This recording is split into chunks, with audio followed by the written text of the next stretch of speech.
Muy buenos días, muy buenas tardes, quizás para algunos ya de nuestros hermanos, muy buenas noches. La Federación Teosófica Interamericana les da la bienvenida hoy, 14 de junio, con una charla dirigida por nuestra querida hermana Catalina Isaza Cantor. Vamos primero a decirle a nuestra querida hermana Ángela que nos dirija con la invocación para después la hermana Emirce Barrera me haga el favor de presentar a Catalina debidamente como ella se merece. Adelante, Ángela, por favor, con la invocación. Por favor, enderezamos el cuerpo, relajamos hombros, respiramos profundo. 3 respiraciones. Oh vida oculta que vibras en cada átomo. Oh luz oculta que brillas en cada criatura. Oh amor oculto que todo lo abarcas en la unidad. Y cada ser que se sienta uno contigo, sepa que es por lo tanto también uno con todos los demás. Paz, paz, paz a todos los seres. Gracias. Micrófono. Me toca, Oye. Magali, no sé si vos querías decir algo, si no yo ya presento a Catalina. Catalina Isaza Cantor es autora, poeta, traductora, editora y conferencista internacional. Desde 2019 reside junto a su familia en la sede internacional de la Sociedad Teosófica en Adyar, India. Nacida en Colombia y naturalmente atraída por las culturas e ideas del mundo, siempre se ha sentido ciudadana del mundo. Se unió a la Sociedad Teosófica en 2006, inspirada por el camino espiritual de sus padres y por la exploración compartida de la sabiduría sagrada de múltiples tradiciones. Convertirse en miembro de la Sociedad Teosófica fue como regresar a casa. Catalina se desempeña como secretaria de la Escuela de Sabiduría en Adyar, coordinadora de redes sociales y colabora en la organización de convenciones internacionales. Ha impartido conferencias en las Américas, Europa y Asia. Y sus artículos, tanto teosóficos como académicos, han sido publicados en medios internacionales junto con sus obras literarias y poemas. Formó parte de la Junta Directiva de la Sociedad Teosófica en Colombia, coordinó la mesa redonda, apoyó grupos juveniles internacionalmente durante más de 15 años y fue integrante de la primera junta directiva de la revitalizada Federación Mundial de Jóvenes Teósofos, el 2022-2024. Voluntaria de vocación, continúa apoyando el trabajo teosófico intergeneracional e intercultural. Posee un título honorífico en literatura, posgrado en gestión cultural y maestría en educación. Su trayectoria profesional abarca la docencia, la televisión, los proyectos culturales, la traducción y la edición. Actualmente edita la Selección Teosófica, revista de la Sociedad Teosófica Colombiana, y cofundó junto a su esposo Shikar el canal multilingüe de YouTube Pragya Studio. No sé si lo estoy pronunciando bien. Bueno, cree profundamente en el poder transformador de los pequeños actos de amor y servicio. Bien, y hoy nos va a deleitar con una hermosa conferencia, es el arte de soltar, lo que Clara Cott nos enseña sobre confiar en la vida. Adelante, Catalina. Ay, muchas gracias, Emilce, por la presentación y bueno, como siempre es un gusto estar aquí y verlos a todos, así sea desde la distancia. Cuando estoy aquí siempre me siento en casa. Entonces, y con mi familia teosófica latinoamericana, eso es un gusto para mí siempre. Quiero expresar profunda gratitud a Magali, a Fred, a Chuy, a Emilce, a José Luis y a todo el equipo de la Federación Teosófica Interamericana por el trabajo constante e incansable que hacen bueno, toda la semana, la verdad, porque siempre están trabajando y la dedicación y la generosa invitación a compartir hoy este momento. Antes de comenzar, aunque ya Angelita nos hizo un momento de centrarnos, pero también me gustaría pedirles que hagamos una pequeña pausa muy corta. eh, si quieren cerrar sus ojos o no, y respirar profundamente y llevar nuestra atención al corazón. Aunque venimos de distintos lugares, de distintas experiencias, podemos encontrarnos aquí en este instante de silencio, unidos de corazón a corazón, por una misma intención y por la gratitud de compartir este momento juntos. Permanezcamos así, conectando corazón a corazón por unos instantes. Bueno, muchas gracias. Entonces, como decía Emilce, hoy quisiera que reflexionáramos juntos sobre el arte de soltar. No soltar por indiferencia o por cansancio o porque ya no importa, sino soltar como un acto de confianza, como un acto de profunda comprensión de la vida. Estamos en nuestro día a día tratando de controlar lo que no podemos controlar. El trabajo, las relaciones, la salud, lo que otros piensan de nosotros, el futuro. A veces invertimos una gran cantidad de nuestro esfuerzo y de nuestra energía mental en, como decimos, echar globos, preocuparnos por estas cosas que finalmente no están completamente dentro de nuestro control. Y con frecuencia, cuando la vida no nos responde a nuestras expectativas, surge en nosotros una silenciosa resistencia a lo que es, a lo que nos sucede. Y entonces aparece un pensamiento tan antiguo como humano que es, ay, ¿qué tal si las cosas hubieran sido distintas? Si esto, si lo otro. Y esto no surge solamente porque podamos estar inconformes porque las cosas no salieron como nosotros pensábamos, sino que tiene que ver con una necesidad profunda, una dificultad profunda de renunciar a esa necesidad de controlar el curso de nuestras experiencias. Y en el fondo ese miedo a soltar nace de la incertidumbre ante lo desconocido, y especialmente de nuestra identificación con aquello que creemos que debería ocurrir, que creemos que sería lo mejor. Y quizás una de las tareas más sutiles del camino interior sea aprender poco a poco esa arte de confiar. Y lo que yo voy a compartir aquí con ustedes son reflexiones muy personales me inspiró en la lectura del libro de Clara Cott. Ella tiene un libro que se llama Trust Yourself to Life. No he encontrado una versión en español de ese libro, pero sería algo así como Confíate a la vida. Y lo que ella hace es explorar toda esa cuestión de la confianza, del soltar. Y es una obra que me gusta mucho porque es un libro muy pequeñito, pero lleno de mucha sabiduría y es muy sencillo. Ella aborda con mucha sencillez eh, cuestión.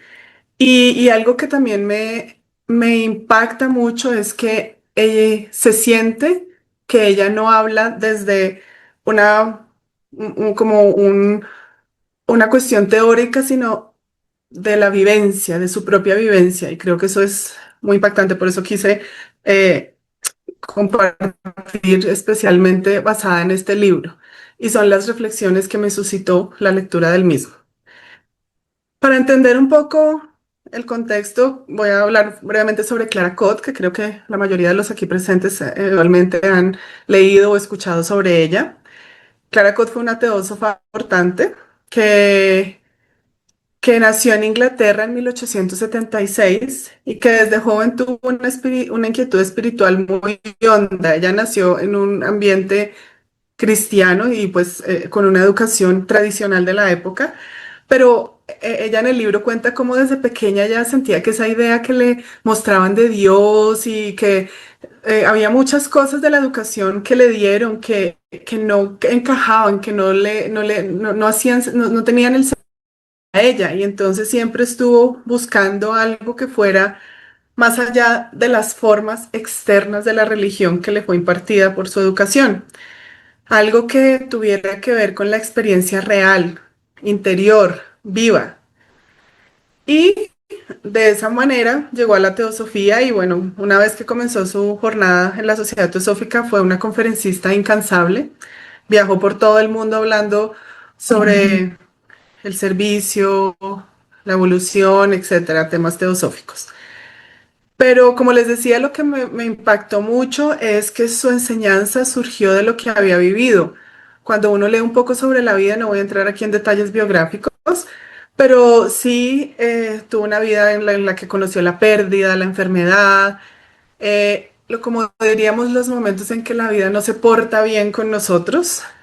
Y sin embargo, cuando uno lee sus textos y especialmente este libro, uno siente que lo hace desde un lugar de paz, de comprensión, de esa paz de quien ha aprendido a soltar. Y eso es lo que trae este libro, una sabiduría ganada en la vida real y para aplicarla en la vida real, que en realidad es lo que yo siempre insisto que sería como el ideal de los estudiantes de teosofía, pasar de esa teoría que nos resuena, que es maravillosa, con la cual nos identificamos, vibramos, etcétera, a practicarla en nuestro día a día, en cada una de las cosas que hacemos, en cada momento. Y bueno, como sabemos, pues no siempre podemos controlar lo que ocurre, ni siquiera aquello que pareciera depender de nosotros, pero sí podemos transformar la manera en la que respondemos a eso. Y allí reside una de las expresiones más profundas del poder humano.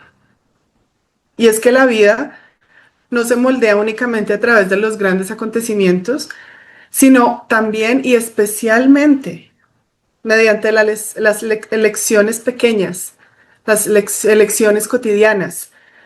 Por ejemplo, la intención con la que hablamos, los pensamientos que alimentamos, el momento en que decidimos cómo entendemos una situación o decidimos perseverar en algo o soltar o dejar ir, etcétera. O sea, aquí nos podríamos quedar haciendo una lista, pero aquí lo importante es entender que cada una de esas pequeñas acciones, de esas pequeñas elecciones cotidianas, orientamos nuestra conciencia y abrimos posibilidades de crecimiento. Por eso es tan importante lo cotidiano, el día a día. Porque a través de actos simples, como escuchar de verdad a alguien, porque generalmente estamos siempre pensando que le vamos a responder o juzgando lo que está diciendo o estando de acuerdo o en desacuerdo, bueno, en fin, la mente no para. Pero cuando elegimos escuchar de verdad, por ejemplo, o ayudar sin esperar el reconocimiento, o responder con bondad, o lo contrario también, es decir, puede ser lo uno o lo otro, pero cuando lo elegimos desde desde el corazón, digámoslo, nos acercamos a un orden más profundo. Y tal vez estos actos cotidianos no cambian el mundo de inmediato, pero sí transforman el espacio interior desde donde todo cambio auténtico se vuelve posible. Entonces, no siempre podemos elegir las circunstancias, pero sí podemos elegir desde dónde y cómo responder a ellas. Y esa es una capacidad que tenemos que es una verdadera forma de libertad, poder elegir cómo hacemos frente o cómo reaccionamos frente a ciertas cosas. Y quizás una de las paradojas más profundas de la vida espiritual es que cuanto más intentamos controlar la vida, más ansiedad sentimos. Yo creo que a todos nos ha pasado. Entre más queremos que todo nos salga como es, entre más queremos que las cosas sean así porque es que tienen que ser así, porque yo lo planeé, así me lo imaginé, etcétera, más estresados y más ansiedad vivimos. Mientras que cuando soltamos lo que, como decimos, soltémoslo, entreguémoslo al universo, o sea, a veces decimos esas frases, a veces son de la boca para afuera, pero cuando realmente lo sentimos y lo experimentamos y aprendemos a cooperar con la vida, más paz aparece. Creo que a todos nos ha pasado eso, que estamos con algo así que nos preocupa profundamente y en el momento en que decimos, bueno, que sea lo mejor o esperemos a ver qué pasa, ya como que dejamos de afanarnos y de aferrarnos tanto al resultado, sentimos una paz, una paz. No porque todo salga como queremos, porque no necesariamente porque decimos, oh, soltémoslo, va a salir como queremos, eso sería engañarnos a nosotros mismos, pero se transforma esa paz, aparece esa paz porque ya no, de alguna manera, no estamos involucrados, sino que nos tornamos algo así como espectadores. Es como dejarlo y verlo en tercera persona. Y dejamos de alguna manera de exigirle a la realidad que sea distinta de lo que es y simplemente fluimos con ella. Hay una frase del libro que Clara Cott repite muchas veces a lo largo del libro de distintas maneras, pero que podríamos decir algo así como, la vida sabe lo que está haciendo. Y frente a eso, yo me preguntaba algo. Bueno, sí, la vida sabe lo que esté haciendo, pero ¿y nosotros sabemos lo que estamos haciendo como individuos? Porque es que la mayor parte de la vida o la mayoría de las veces vivimos como en piloto automático. Reaccionamos desde el miedo, desde el apego, de la inseguridad o desde la emoción o desde la alegría, en fin, pero básicamente reaccionamos desde nuestros condicionamientos. Y aquí aparece una idea central de la teosofía, y es que la vida no es algo que simplemente nos ocurre, sino que es un proceso en el cual debemos participar de forma activa y consciente. Y esto suena muy sencillo, pero no es un conocimiento solamente intelectual. Y de nuevo, decirlo es muy fácil. Ahora, es realmente un conocimiento que debe volverse práctico. Y para eso estamos aquí, para eso vinimos a esta existencia. Y Y Clara Code insiste que el camino espiritual comienza con la honestidad hacia uno mismo. Entonces, cuando nos preguntamos y nosotros sabemos lo que estamos haciendo, es un paso hacia ese conocerse a uno mismo, que es el principio de la sabiduría y de la transformación. Cuando empezamos a observar nuestros miedos, nuestros apegos, nuestras resistencias, sin negarlos, pero tampoco dramatizarlos o darles más peso del que realmente tienen, sino nuevamente como un testigo que observa con honestidad y con compasión. Cuando, oh, qué pena, poco a poco dejamos de ser arrastrados por ellos, dejamos de ser controlados por nuestras reacciones, por todo eso y comenzamos a actuar desde un lugar más profundo. Nos hacemos los como los, como era que decía una frase tan linda de Mandela, era ese poema Invictus, ¿no? Que citan en la película Mandela, nos hacemos como los capitanes de nuestro propio barco, algo así, iba como en esas líneas, no me acuerdo exactamente. Porque vivimos desde un espacio interior que confía, no por ingenuidad, no por pasividad, no por que no me importa, sino que es plenamente consciente porque reconoce que hay en nosotros algo más grande que nuestros propios miedos o o condicionamientos o como queramos llamarlos. Y entonces esto me lleva a otra pregunta. ¿Cuántos de nosotros, en el fondo, realmente creemos que la vida sabe lo que está haciendo? Cuando algo va mal, cuando llega el dolor, cuando las circunstancias parecen injustas o incomprensibles, podemos decir con sinceridad que confiamos en que hay algo más trabajo.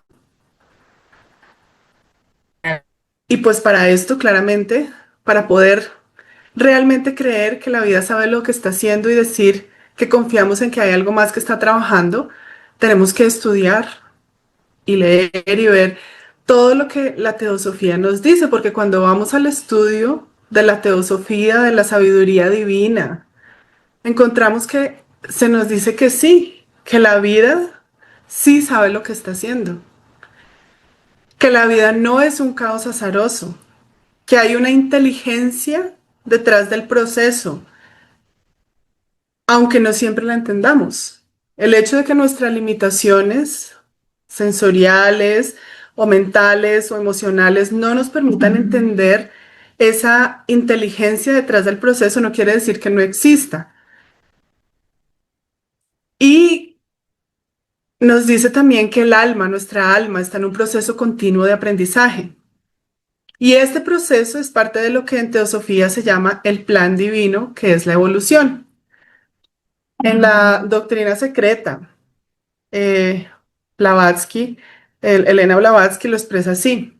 Ella dice, el cosmos entero está guiado, controlado y animado por una serie casi infinita de jerarquías de seres conscientes, cada uno con una misión que cumplir.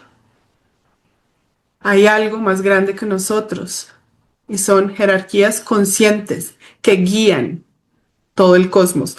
Recordemos que cuando ella usa el cosmos con mayúsculas se refiere al todo de la creación. Es decir, que desde la visión teosófica la evolución no es un proceso ciego, sino que hay inteligencia, propósito y dirección en el movimiento de la vida. Aunque nuestra mente limitada, con nuestra mente limitada solo alcance a percibir fragmentos del gran cuadro. Geoffrey Barborca, en el libro El Plan Divino, que es un gran comentario sobre la doctrina secreta, un libro muy útil e importante para el estudio y comprensión de la doctrina secreta, nos ayuda a entender qué significa exactamente ese plan. Y nos dice que no es la voluntad caprichosa de un Dios externo que mueve piezas desde afuera, que es lo que la religión nos muestra, especialmente las religiones monoteístas, y frente a lo cual Clara Cott se cuestionó tanto que eso la llevó pues al camino de la teosofía, sino que es una estructura ordenada de cooperación cósmica, jerarquías de inteligencias conscientes que colaboran en la evolución de toda vida. Todo ser, desde un átomo hasta un ser humano, participa de ese proceso y nadie está excluido porque nada es accidental. Y Annie Besant también desarrolla esta idea, bueno, y muchos otros autores, pero he elegido citar a estos tres. Ella escribe que el plan divino consiste en la evolución gradual de la conciencia desde la ignorancia hacia la plena realización de la unidad. Y dentro de ese plan divino hay algo que juega un papel fundamental y es la ley del karma, que recordemos que no es ni castigo ni recompensa, esa es una manera muy facilista de ver el karma, sino es una ley y va mucho más allá de eso. Annie Besant nos dice que el hombre mismo crea sus limitaciones y también crea las fuerzas que finalmente lo liberarán. Eso también nos da cierta... cuando conocemos y entendemos eso, sabemos que no es que podamos controlar desde el punto de vista del apego, pero que tomamos la responsabilidad porque nosotros mismos estamos construyendo ese karma. Creo que la palabra responsabilidad es muy importante en la comprensión del karma. Y Blavatsky lo establece con precisión en lo que en el proemio de la doctrina secreta, donde dice que la identidad fundamental de todas las almas con el alma universal y el peregrinaje obligatorio para cada alma, una chispa de aquella alma universal, a través del ciclo de la encarnación, de acuerdo con la ley cíclica y kármica. La doctrina pivotal de la filosofía esotérica no admite privilegios ni dones especiales en el hombre. No, no es que porque a alguien le vaya muy bien en esta vida es hoy privilegiado, que Dios se acordó de él, Dios lo quiere, soy el favorito de Dios. Bueno, tantas cosas que mucha gente dice así de forma casi que descuidada. No, no, no, porque son las ganadas por su propio ego con mayúscula a través del esfuerzo personal y el mérito a lo largo de una larga serie de metempsicosis y reencarnaciones. Entonces, nuevamente, es cuestión de mérito personal esfuerzo personal, responsabilidad, conciencia, acción consciente. Y aquí la propia Clara Cod, con ese lenguaje luminoso, simple y hasta poético que tiene, que a mí me gusta muchísimo, describe ese mismo proceso. Ella dice: el mayor de todos los ciclos es el viaje inmortal del espíritu en el ser humano, que surge desde el pleroma divino como una posibilidad naciente e inconsciente para regresar convertido en un hijo de Dios plenamente consciente y plenamente desarrollado. Entonces, esto es todo el ciclo. En la cita, Madame Blavatsky habla del ciclo, la ley cíclica. Este gran ciclo de salida y retorno posee un propósito maravilloso y espléndido, que es el propósito del plan, que es la evolución. Y Blavatsky lo llama el peregrinaje obligatorio. Cod lo llama el propósito maravilloso. Y esto significa que no somos víctimas de un universo arbitrario, sino, como ya venimos hablando, participantes activos en nuestra propia evolución y en la de todo el universo, y que cada circunstancia tiene algo que enseñarnos. Cada encuentro, cada pérdida, cada momento de incertidumbre, todo. Y en la tradición de la sabiduría perenne hay dos palabras que nombran ese doble movimiento. El Nibrit Trimarga, que creo que ahí están invertidos creo que hay un pequeño error en la diapositiva, están invertidos, pero el Nibrit Trimarga, no, mentiras, qué pena, no están invertidos, disculpen. El Pravriti Marga, que es el sendero de salida, que es cuando el espíritu desciende de la materia, de lo divino hacia la materia. Recordemos que todos compartimos esa esencia divina.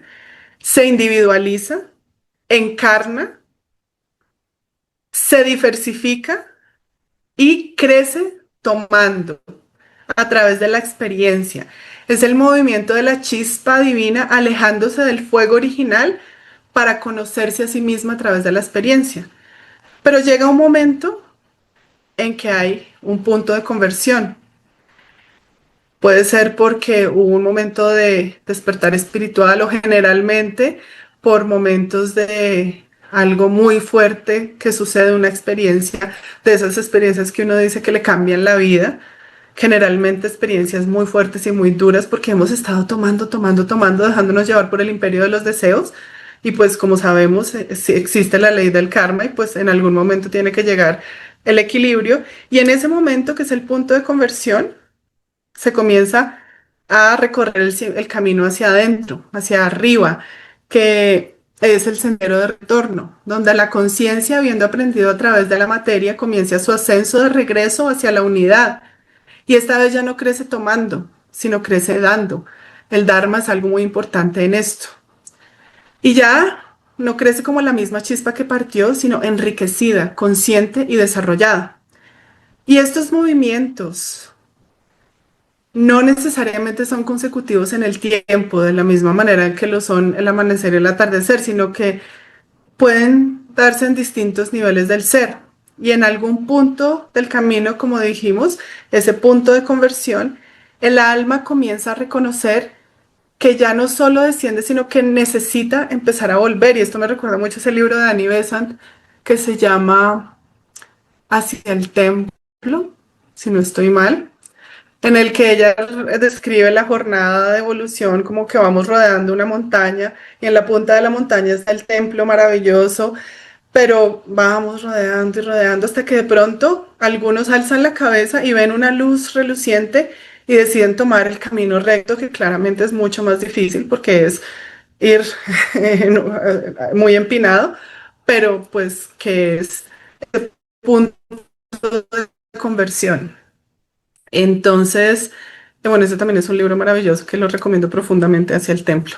Y entonces el alma ya siente algo en ella que ha empezado a volver a esa fuente y ese reconocimiento lo cambia todo porque quien sabe que está en el sendero de retorno ya no vive las dificultades de la misma manera, no es que no las haya, las va a seguir habiendo porque en el sendero de para abajo, en el Pravriti Marga, hemos hecho y deshecho, literalmente, y eso tiene una consecuencia. Pero las dificultades dejan de ser obstáculos y se convierten en parte del ascenso y se convierten en oportunidades de desarrollo y crecimiento. Clara Cot con su lenguaje hermoso dice algo así como que la caída en la materia y la redención del espíritu son esa parte, inclusive hace alusión a la historia del jardín del Edén, que no es una historia de culpa, sino que es una antiquísima alegoría de este viaje que toda alma realiza. Salimos del Edén, pero vamos a volver a él. Y el karma y la reencarnación son los mecanismos que garantizan que ninguna experiencia se pierde, que todo aprendizaje se acumula y que el alma progresa vida tras vida hacia una comprensión más plena. Annie Besant lo dice con una imagen bellísima en el libro Reencarnación. Dice, el alma recoge todas las experiencias de las vidas terrestres por las que pasa y almacena esos tesoros acumulados de conocimiento para transmutarlos por su propia alquimia divina en sabiduría. Y añade algo en ese mismo libro, Annie Besant, que transforma la manera de ver la vida. Dice que el alma crece a través de la reencarnación y no hay nada que temer. Confiemos en la vida. No hay nada que temer para ningún hijo del hombre, pues inevitablemente va a haber esas escaladas hacia Dios. ¿Cuándo? ¿Qué tan rápido? Etcétera. Pues eso depende de nosotros, de qué tan consciente vivamos la vida. Y recordemos que todos somos dioses en potencia, entonces aquí en la imagen pues nuevamente está ese camino de descenso y bueno, ya sabemos que en las diferentes rondas y etcétera, pasamos por mineral, vegetal, animal, luego nos individualizamos, nos convertimos en seres humanos, pero de ahí para arriba hay mucho camino que andar hasta que llegamos a la iniciación y al abonamiento nuevamente con el logos. Ese es nuestro destino. Cuando uno entiende eso, por eso es tan importante el estudio, porque cuando uno entiende eso, la vida cobra un sentido totalmente diferente, cobra sentido. Y podemos, ahí sí como dicen a nivel de Clara Cot, no hay nada que temer, confiemos, porque ese es el destino de todos nosotros. ¿Qué, qué tanto nos demoremos? Depende solamente de cuánta responsabilidad y conciencia vivamos, pero y nos pone en perspectiva completamente cada momento de nuestra vida. Barborca, en su libro El Plan Divino, añade una dimensión que ayuda mucho a comprender esto. Nos dice que el universo funciona mediante leyes de armonía, ciclos y equilibrios, y que la vida humana, como veíamos acá, no es un evento aislado. Es parte de ese largo proceso de aprendizaje del alma a través de múltiples encarnaciones, muchísimas. Y esos ciclos no son solo individuales, sino que la humanidad entera atraviesa sus propios ciclos de desarrollo colectivo, igual que cada uno de nosotros, pues sabemos que existe la ley de como es arriba, es abajo, ¿no? Entonces todo lo que se ve en lo macro, pues también existe en lo micro. Y cuando comprendemos esto, las dificultades dejan de parecer interrupciones del camino. Porque es que a veces nosotros, ay, pero esto no me salió como yo quería, es que ay, se me interrumpe mi plan. No, al contrario, son el camino mismo. A través de esos retos, dificultades, cosas que no nos salen como queremos, sufrimientos, etcétera, estamos hollando el sendero de la realización de lo divino que somos. Como decía una escritora brasileña, Clarice Lispector, ella decía, perderse también es camino. Uno cree que no, pero también es camino, todo es camino. Estamos siempre hollando ese sendero.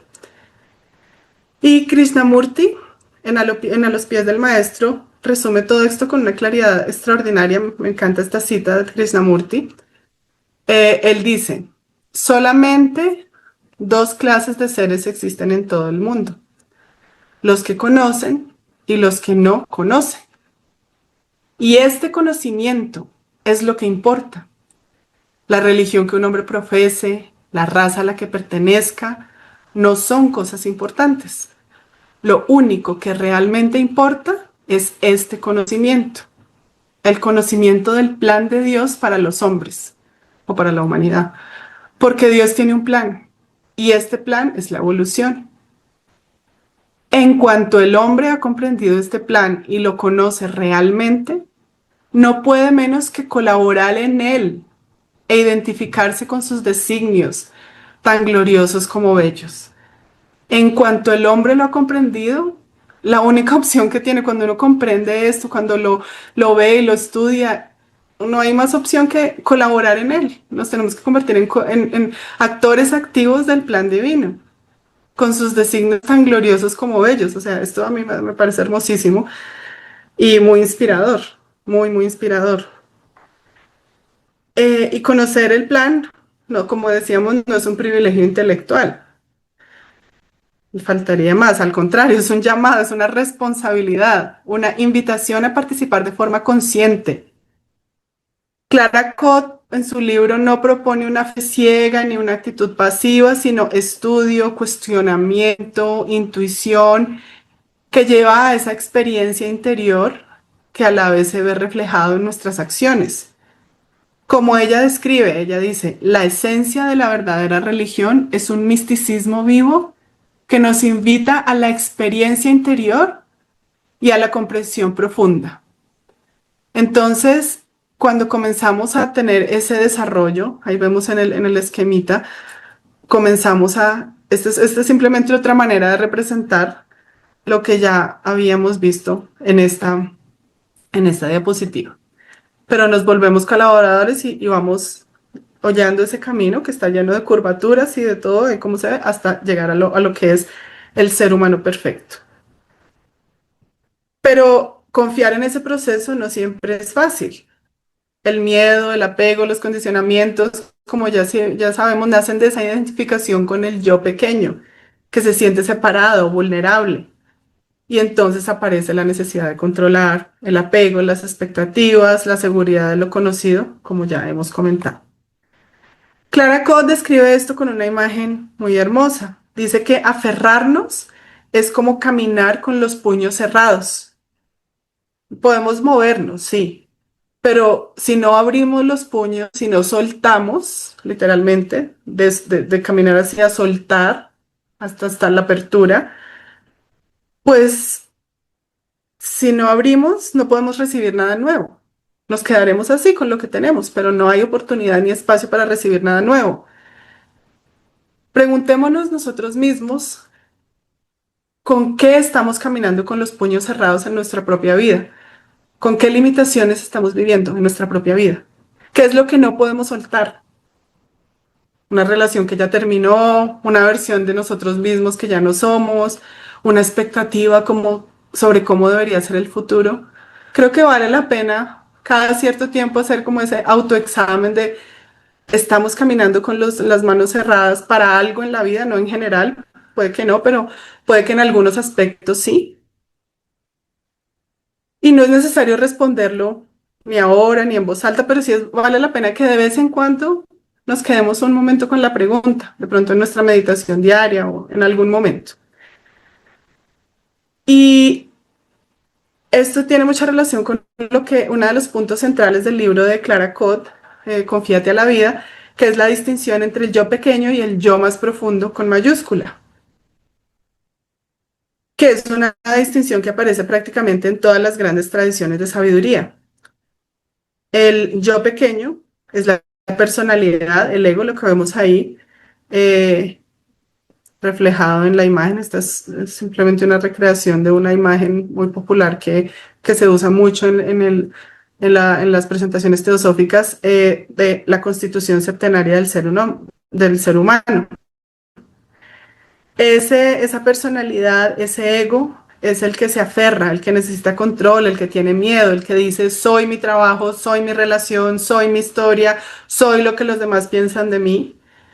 Y cuando alguna de esas cosas con las que nos identificamos, con las que hemos construido nuestra personalidad, tambalea todo, porque el yo pequeño ha construido su identidad sobre el terreno que no le pertenece. Pero hay otro nivel de nosotros, que es, desde la perspectiva teosófica, podemos llamar el yo superior. En la tradición hindú lo llaman el Atma, el sufismo lo llama el corazón profundo, el Kalb, el cristianismo habla del fondo del alma, Meister Eckhart lo llama Der Seelengrund y Krishnamurti lo describe siempre como el observador que no juzga. Barboca lo expresa con una imagen muy precisa dentro de la cosmogonía teosófica, que es que el ser humano ocupa un punto intermedio entre la materia y el espíritu y está en proceso de integración consciente. Y eso no es una limitación, sino que es nuestra tarea específica dentro del plan. Somos el lugar donde la materia aprende a reconocerse como espíritu. Recordemos que ya nos hemos individualizado. Ahí ya tenemos que aprender a reconocernos como espíritu. Ahora bien, ¿cómo llegamos a vivir ese nivel? Aquí, por ejemplo, el sufrimiento paradójicamente puede convertirse en un maestro extraordinario. Clara Codd usa una imagen que es del fuego del alfarero. El barro no elige pasar por el fuego, pero sin el fuego nunca se convierte en vasija. Y esta es una imagen poderosa porque realmente nos muestra cómo la vida nos forja de alguna manera. Pensemos también, por ejemplo, en el diamante. El diamante es carbón y el mismo material del que está hecha la grafita de un lápiz. Son los mismos materiales. La única diferencia es la presión a la que se someten y el paso del tiempo, claramente. Millones de años de presión intensa transforman algo ordinario en algo extraordinario. Algo como el grafito del carbón lo transforman en un diamante. Las dificultades de la vida representan esa presión, no nos destruyen, nos hacen más extraordinarios, por decirlo de alguna manera. Pensemos también en el músico.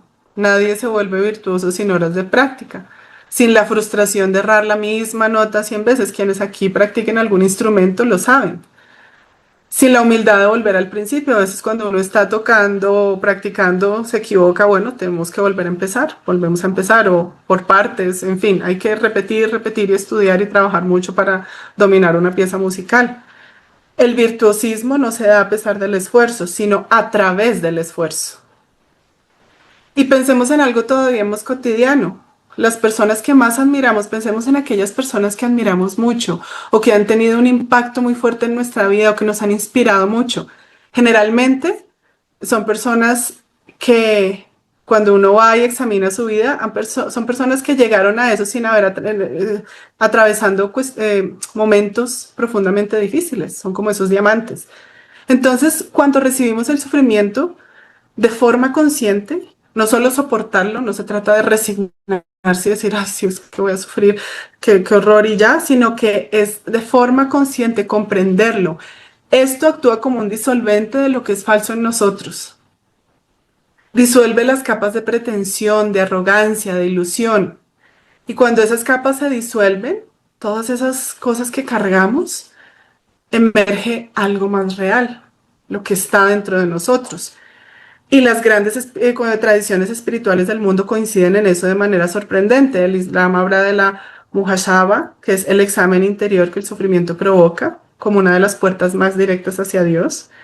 El budismo enseña que la primera noble verdad, reconocer el sufrimiento, no es un diagnóstico pesimista, sino el punto de partida del despertar. Y sin esa honestidad no hay camino.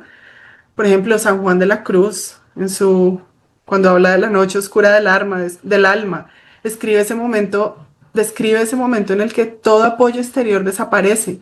Estamos solos en esa noche oscura del alma. Es bellísimo leer a San Juan de la Cruz y toda certeza se evapora, toda imagen de Dios se evapora. Es como que estamos suspendidos en el vacío. Y él dice que eso no es el abandono de Dios, sino que es el momento en el que Dios está en su presencia más profunda. O sea, es como casi que una paradoja, pero es así.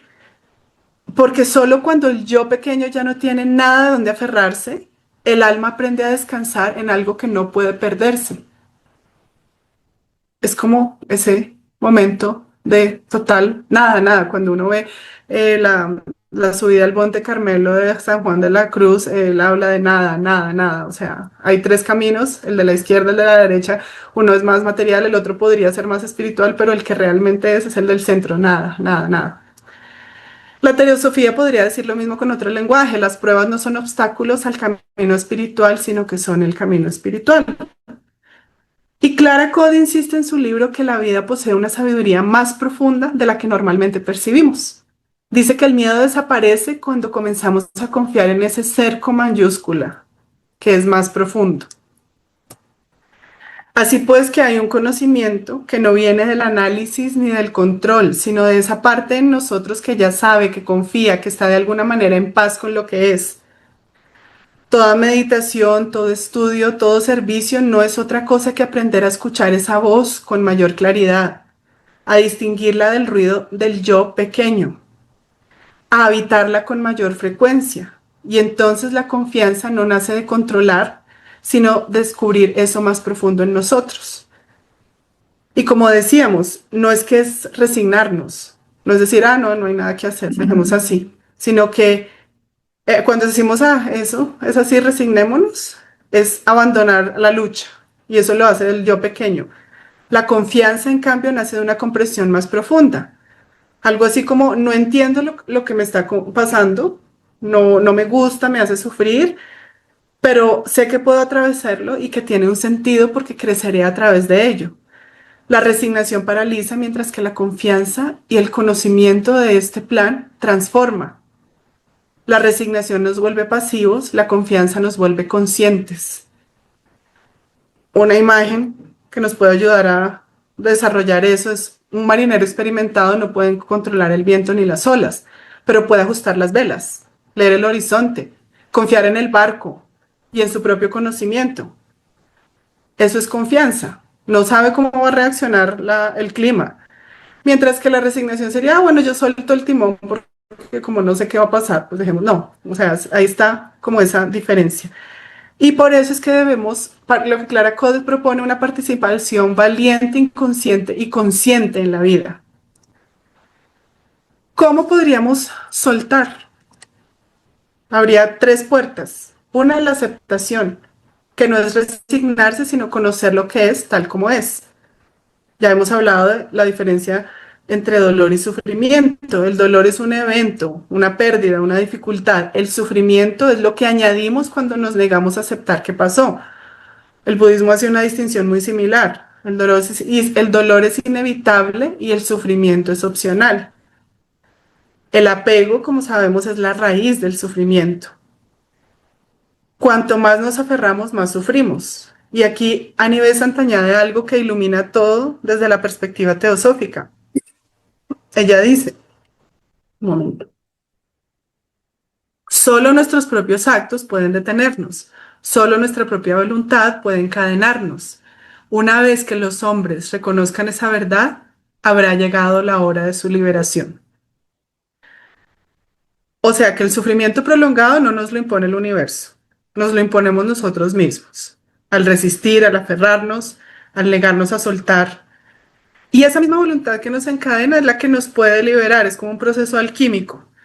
Aceptar no borra el dolor, pero sí le quita el componente de sufrimiento, de resistencia.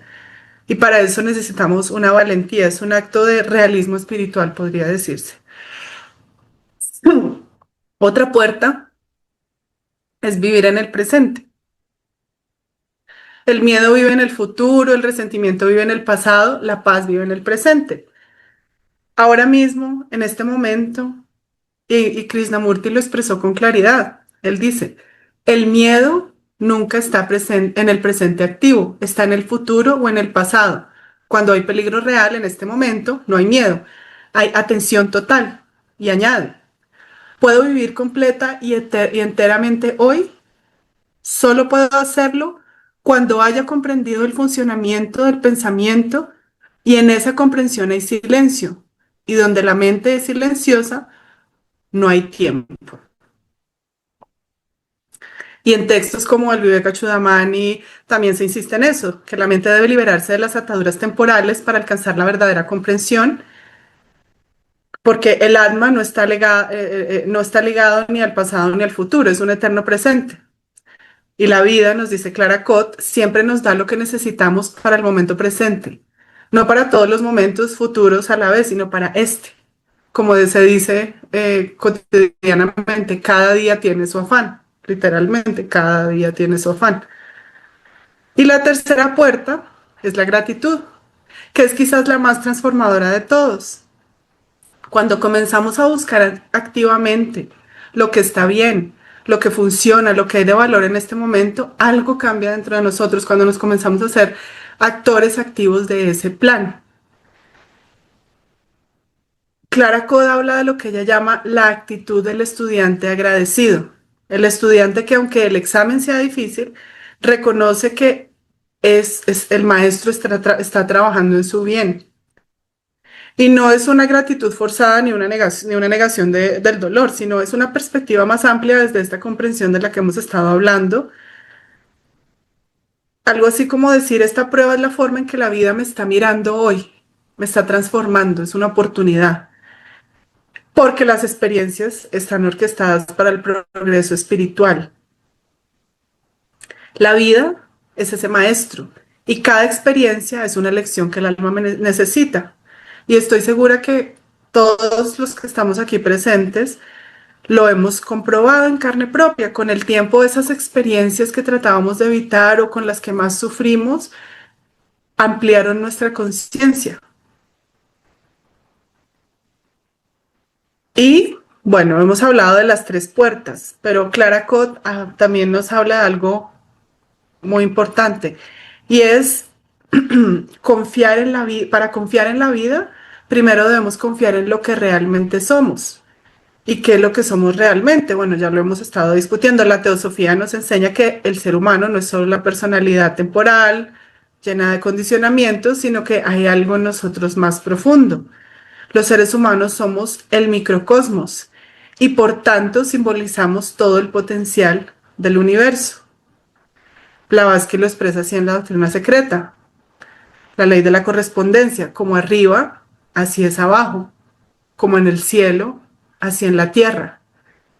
Y el hombre, microcosmos y copia en miniatura del macrocosmos, es el testigo vivo de esta ley universal. Entonces, no somos el yo frágil que teme y se aferra, sino una conciencia en evolución conectada con toda la vida. Y por eso, incluso en las crisis, cuando conocemos cuál es nuestra naturaleza, hay en nosotros más recursos y sabiduría de lo que imaginamos. Por eso es que ella dice, confiar en lo que realmente somos. Eso es el verdadero sentido de la autoconfianza, no lo que nos venden ahora, que hay la autoestima, que debo creerme hermoso, divino, súper interno. No, esa no es la autoconfianza en realidad. La autoconfianza es que confiamos en lo que realmente somos, ese ser espiritual viviendo una experiencia material. Entonces, por eso es tan importante estudiar y estudiarnos, porque esa es la manera en que se construye la verdadera autoconfianza. No la arrogancia del ego, sino la certeza del alma que sabe que no está sola. Clara Code, entonces, hace mucho énfasis en eso, en esa confiar en lo que somos. Y la práctica espiritual consiste justamente en volver una y otra vez a ese centro interior desde donde podemos vivir con más apertura, escucha y desapego. Ya para cerrar, quisiera cerrar con algo muy simple y concreto, eh, y especialmente algo muy práctico, que quizás podría ser algo así más como una invitación, porque como les decía desde el principio, pues lo más importante de todo este estudio de teosofía es que lo llevemos a la práctica en la vida diaria. Entonces, la invitación sería que cada vez que tengan la oportunidad, que en algún momento o cuando se sientan que así lo quieren o cuando estén en la meditación o estemos, es para todos, nos sentemos en silencio, respiremos y nos preguntemos a qué me estoy resistiendo en este momento. No necesariamente para resolverlo en ese momento, sino para reconocerlo, para que dejemos de resistir y abramos ese espacio interior, para que eso entre a nuestra vida. Y recordemos que vivimos en un mundo profundamente conectado, pero también dividido. Por eso la unidad ya no es solo una idea espiritual, sino que es una necesidad práctica, hacer viva esa fraternidad universal, porque cada acto consciente se convierte en una forma de sanar, de sanarnos, de sanar al otro, de sanar al mundo. Barborca nos recuerda que la separación es solo aparente, que toda la vida está interconectada. Y no solo Barborca, toda la literatura de la sabiduría antigua. Y Clara Cod nos invita a vivir desde esa confianza viva, de que todo está interconectado, tiene un propósito y que lo que realmente somos es en lo que debemos confiar. Quizás entonces el verdadero arte de soltar sea justamente eso, aprender poco a poco, vivir con más apertura, menos miedo, más confianza, estudiando y practicando. Y confiemos en la vida. La vida nos guiará, pero confiemos desde el conocimiento de causa, desde todo esto que hemos estado estudiando por muchos años. Bueno, eso era lo que quería compartir con ustedes. Gracias por la paciencia en la escucha y Gracias a ti, Catalina. Ha sido un placer tenerte. Hay una palabra que no la debemos perder, que la trajiste, que dice que la paz surge cuando dejamos de resistir la realidad. Y a veces buscamos paz, pero hay un desasosiego interno que no nos deja, es porque no nos atrevemos a confiar. Entonces, tenemos que confiar. Así es que gracias por esta aportación tan bella y tan noble que nos trae en esta mañana. Bueno, vamos, perdona que no te pude presentar, pero tenía miedo que el internet me fallara y confié en Emilce y por eso, pero sabes que hay un cariño muy grande entre tú y yo que es sí, indestructible, es indestructible. absolutamente. Gracias.